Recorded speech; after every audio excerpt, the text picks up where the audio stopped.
আসসালামু আলাইকুম। প্রিয় দর্শক, একদিনই ভাই আমাদের মাঝে প্রশ্ন করেছেন এবং উনি জানতে চেয়েছেন যে মুহতারাম, উনি ওনার স্ত্রীকে রাগের মাথায় 3 তালাক দিয়ে ফেলেছে। এখন সে তার ভুল বুঝতে পেরেছে এবং সে পুনরায় ওই স্ত্রীকে নিয়ে ঘর সংসার করতে চায়। তো এখন তার প্রশ্নটি হচ্ছে, 3 তালাক দেওয়ার পরেও সে আবার ওই মেয়ের সাথে সংসার করতে পারবে কিনা, বা করতে পারলেও সেটা কিভাবে, এই বিষয় সম্পর্কে উনি জানতে চেয়েছেন। তো ধন্যবাদ প্রিয় দিনী ভাই।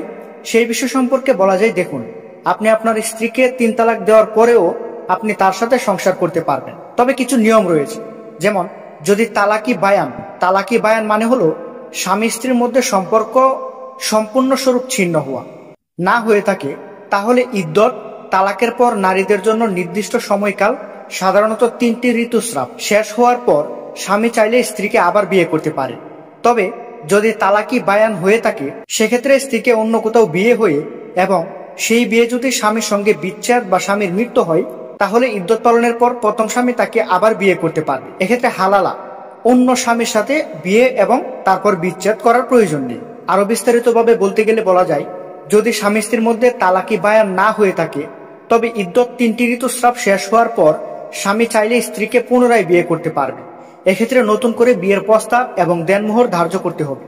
যদি তালাকি বায়ান হয়ে থাকে এবং স্ত্রী অন্য কোথাও বিয়ে করে, তবে সেই স্বামীর সঙ্গে তার বিচ্ছেদ অথবা স্বামীর মৃত্যু হলে ইদ্যত পালনের পর প্রথম স্বামী তাকে আবার বিয়ে করতে পারবে।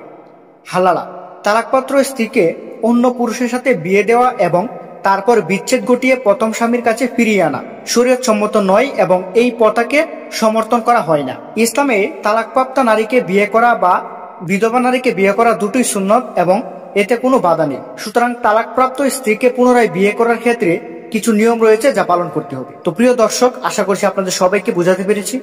ভিডিওটি ভালো লাগলে লাইক করবেন এবং আমাদের চ্যানেলে নতুন হয়ে থাকলে সাবস্ক্রাইব করবেন। আসসালামু আলাইকুম, আল্লাহ হাফেজ।